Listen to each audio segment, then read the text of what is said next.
কেঁচা আমৰ জুতি নিশ্চয় আপুনিও লয়, কিন্তু শৰীৰৰ বাবে উপকাৰী নে অপকাৰী কেঁচা আম?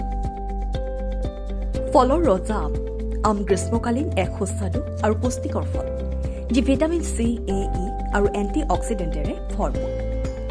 আমে শৰীৰ ঠাণ্ডা কৰাৰ লগতে হজম শক্তি বৃদ্ধি কৰে। কেঁচা আম টক, চাটনি, আচাৰ, চৰ্বত বা পিচি লৈ নিমখ জলকীয়া সানি খাব পাৰি। কেঁচা আমৰ আশ্চৰ্যজনক উপকাৰিতা আছে। কেঁচা আমে ৰোগ প্ৰতিৰোধ ক্ষমতা বৃদ্ধি কৰে। ই লিভাৰৰ সমস্যাও দূৰ কৰে। লিভাৰৰ ৰোগ নিৰাময়ৰ ক্ষেত্ৰত প্ৰাকৃতিক বন্ধু হ'ব পাৰে কেঁচা আম। কেঁচা আমত পটাছিয়াম, ফাইবাৰ থাকে, যি হৃদৰোগৰ আশংকা কমায় আৰু শৰীৰক হাইড্ৰেটেড কৰি ৰাখে। লিভাৰৰ কাৰণে এইবিধ ফল অতি উপকাৰী। তদুপৰি ই কোষ্ঠকাঠিন্য দূৰ কৰাত সহায় কৰে। কেঁচা আমত থকা ভিটামিন চিয়ে ৰোগ প্ৰতিৰোধ ক্ষমতা বৃদ্ধি কৰে।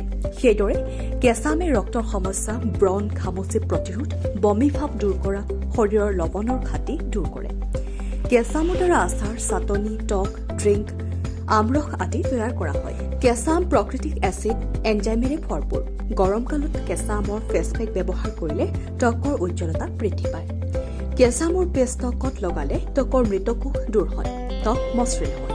আমত থকা এণ্টিমাইক্ৰবিয়ানে ত্বকৰ ছিদ্ৰ পৰিষ্কাৰ কৰে আৰু স্পিড ত্বকক প্ৰশমিত কৰে, বাৰ্ধক্যজনিত সমস্যা দূৰ কৰে।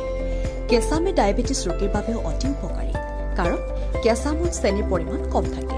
ভিটামিন চি, এ, ই, K-B6, মেগনেছিয়াম, পটাছিয়াম আৰু অক্সিডেণ্টেৰে ভৰপূৰ। কেঁচা আমে ত্বকৰ উপৰি চুলি সুস্থ অৱস্থাত ৰাখে, শৰীৰৰ তাপমাত্ৰা ঠাণ্ডা কৰি ৰখাত প্ৰাকৃতিক উপাদান হিচাপে কাম কৰে, ওজন কমায়। কিন্তু মনত ৰাখিব, আম স্বাস্থ্যৰ বাবে উপকাৰী হ'লেও এইবিধ ফল অতিৰিক্তভাৱে গ্ৰহণ কৰিলে বদহজম, ডায়েৰিয়া, পেটৰ বিষ, এচিডিটি, এলাৰ্জি, দাঁতৰ শিৰশিৰণি আদিৰ সমস্যা হ'ব পাৰে। News desk report, NDTV।